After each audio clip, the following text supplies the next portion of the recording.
ये सारी गिर की गाय है। गिर के 30 लीटर दूध के अंदर 1 किलो घी बैठता है। इनमें फैट कम है। अपन लोगों की बातों में नहीं कर रहे ना, अपनी प्रोमिसेस में बना रहे तो अपने को आइडिया है ना।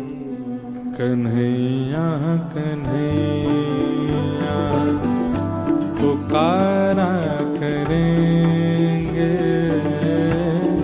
लताओं में ब्रज की।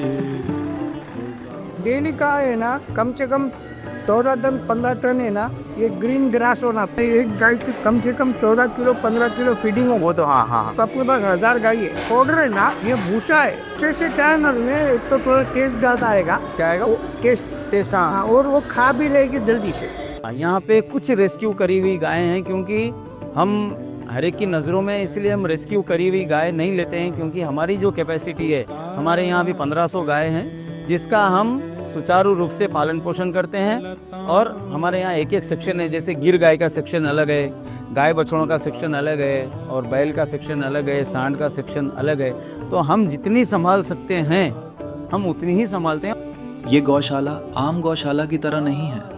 यहाँ दिन में 2 बार गाय अपने ओसारा से निकलती है और उस समय में उनकी स्थान की साफ सफाई होती है और खाना लगाया जाता है। जैसे ही अंदर आने का समय होता है, एकदम स्कूल के बच्चों की तरह ये लोग भी दौड़ पड़ती हैं अपने अपने घरों में। इसी साफ सफाई और देखभाल के कारण यहाँ एक भी मक्खी आपको नजर नहीं आएगी। सुबह से लेकर शाम तक यहाँ भजन बजता रहता है, जो एक बहुत ठोस प्रतीक है इनकी शांति का। जय राधे जय कृष्ण।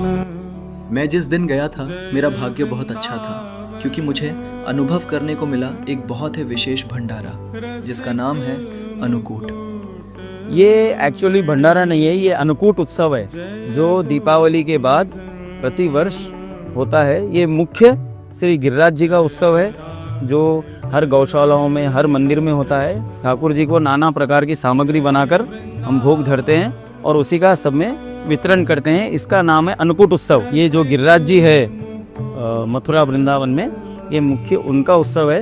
लेकिन ये उनके ही प्रारूप में, जैसे आपने देखा होगा गिरिराज जी बनाए, हम ये सारे गाय के गोबर से बने हुए गिरिराज जी हैं। उनको नाना प्रकार की सामग्री बनाकर हम भोग धरते हैं और वही सब में वितरण करते हैं। उनका नाम है अन्नकूट उत्सव। इसका उद्देश्य ये है कि सभी भक्त आएँ और प्रसाद लें, क्योंकि उनको भी एक मौका चाहिए। हमेशा गौ को खिलाते हैं, कभी हमारा भी धर्म है कि भाई सबको प्रसाद हम भी खिलाएं। अंकुर वो भी अपन गौशाला में अपन ग्रहण कर रहे हैं, इससे बड़ी बात मैं नहीं मानता हूँ। और ये गौशाला का है, गौशाला में तो सब अच्छा बन जाता है। ये तो जितने पब्लिक आई है, जितने जन लोग आए हैं वो किस्मतदार हैं। यहाँ अग्रवाल समाज से काफ़ी लोग आए थे और यहाँ के एक एमएलए भी आए थे जिन्होंने अन्नकूट का प्रसाद बहुत मन से खाया। भगवान इतने सुंदर तरीके से सजाए हुए थे कि इससे नज़र ही नहीं हट रही थे। जब इतना बड़ा गौशाला है तो यहाँ इनके कुछ बहुत हाई क्वालिटी प्रोडक्ट्स भी बिकते हैं। 30 गायाँ गिर के मंगाए अलग सेपरेट, जिनका गोबर सेपरेट निकाल के उनकी उफली बनाते हैं जो बड़ी उफली होती है, और इसमें छोटी उफली बनाते हैं जो इसमें सब सामग्री, हवन सामग्री वगैरह बनाते हैं, घी, दूध, दही और सब कपूर वगैरह मिलाते हैं। और ये घी है जो शुद्ध देसी गाय के दूध का निकालो हुआ।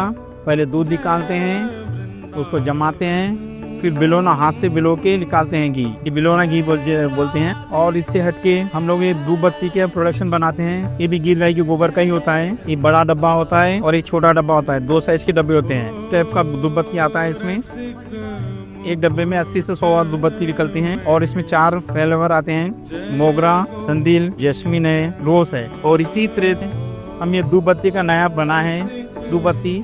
इसमें भी 4 होते हैं फ्लेवर, मोगरा, रोज, सैंडल और जैस्मिन। और ये बहुत अच्छी है, इसमें कोई चीज़ की मिलावट नहीं होती गोबर के दूसरे।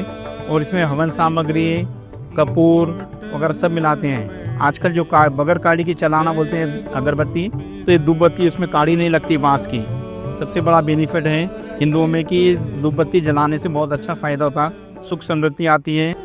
जो कान्हा मेरो गाम न जाने। इन सब के बीच में मुझे मिले मेरे फेवरेट भैया, जिन्होंने एक तरीके से इस पूरे अनुकूत को जान दी। वो थे ये चाय बनाने वाले भैया। इनकी हाथों की बनाई हुई चाय इतनी लाजवाब थे कि इसकी खुशबू से आप खींचे चले आओ। इनका कहना था ये खुशबू और स्वाद का राज चाय में मिलाए 26 मसाले हैं, जिसको सुनकर मैं तो अवाक रह गया।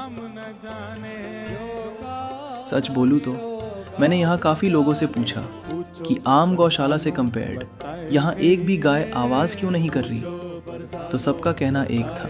यहाँ का जो हमने वातावरण बनाया है वो गायों को एक सुखमय समय प्रदान करता है, तो गाय भी बिल्कुल आवाज़ नहीं करती क्योंकि इनको भरपेट चारा मिल रहा है। कोई भी कब पुकारेगा, ये तो प्राणी है, इसको समझ नहीं है, इसको भूख रहेगी तो वो पुकारेगा। इनको यहाँ पर भरपेट भोजन मिलता है, आराम से संगीत सुनते हैं, दोनों समय भजन सुनते हैं ठाकुर जी का, इसलिए आनंद में एकदम कोई आवाज़ नहीं। मक्खी ना होने की एक वजह मुझे मालूम पड़ी जब मुझे इस भैया ने बताया।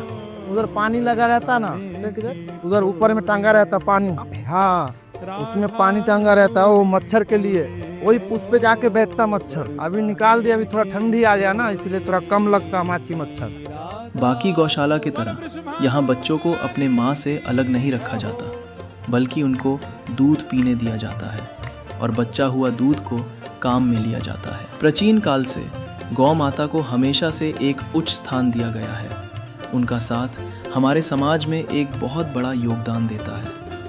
उनकी सेवा करना साक्षात भगवान के सेवा करने जैसा होता है। हम सब के पास सिर्फ एक सवाल है, आज हम क्या दे सकते हैं?